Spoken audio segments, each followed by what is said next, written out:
Allah'ın izniyle sizlere iki nasihat söyleyeceğim. Bu nasihatler alimlerden, Allah dostlarından bizlere gelip çatmaqdadır.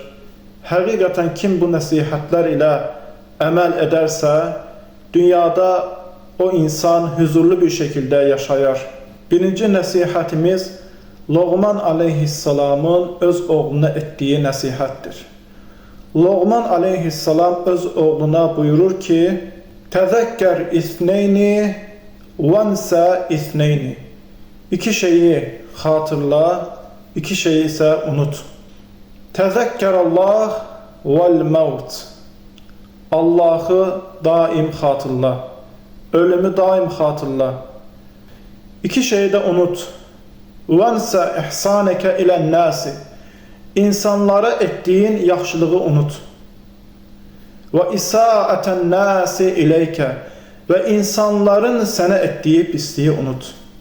Diğer nasihat ise Hacı Bektaş Vəli'nin, Allah ondan razı olsun, nasihatidir. Buyurur ki, hatta ve in curihta fela tecrah. İncinme ve incitme.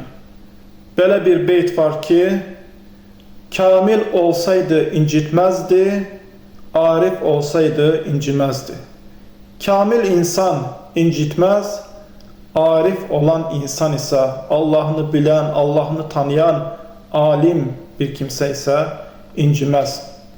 Kimler ki bu nasihatler ile yola çıkarsa, bu nasihatler ile amel ederse, o insan manevi olarak rahat olar ve bu dünya huzurunu elde etmiş olar.